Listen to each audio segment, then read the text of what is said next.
First of all, what is glutathione? Well, it's an antioxidant. It's actually a tri-peptide composed of glycine, glutamine, and cysteine, which are just amino acids. And it's known as the master antioxidant. Now, the good news is that we all produce glutathione. You don't have to take a glutathione. In fact, glutathione, the supplement, is very poorly absorbed. And so again, the main way we get glutathione is through the foods that we eat, but you're going to find out at the end of the program some supplements that'll help.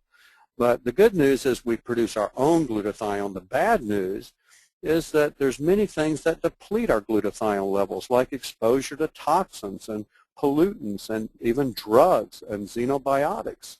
Poor nutrition, the aging process really drains our glutathione. You'll see that in another slide. Chronic inflammation is like having a leak in your glutathione gas tank, as well as chronic inflammations or infections. Chronic infections like HIV. Most HIV patients and AIDS patients have very low glutathione levels, chronic hepatitis C, and I check the glutathione levels of these patients.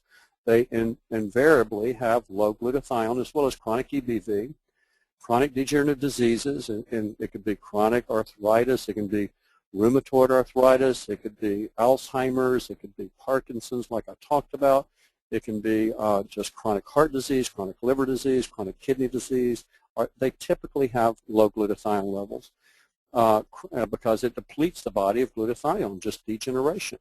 Pollution will deplete your glutathione levels. Lack of sleep will deplete glutathione, as well as stress, excessive stress, not coping with stress, traumas and major life events, divorces, lawsuits, all of this. It depletes your glutathione levels.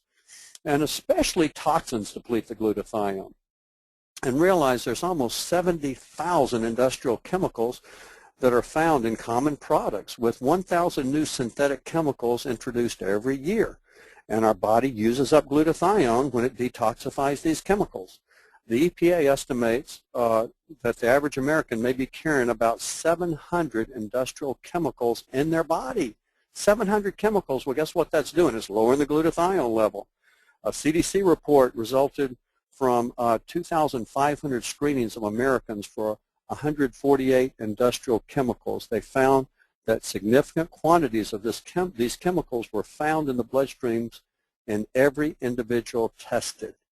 Realize there's over 900 drugs that's been linked to liver damage and low glutathione levels as a result, including statin drugs. There's so many Americans on statins for high cholesterol, but the doctors don't realize it depletes glutathione. That's why a common thing we see as physicians is elevated liver functions.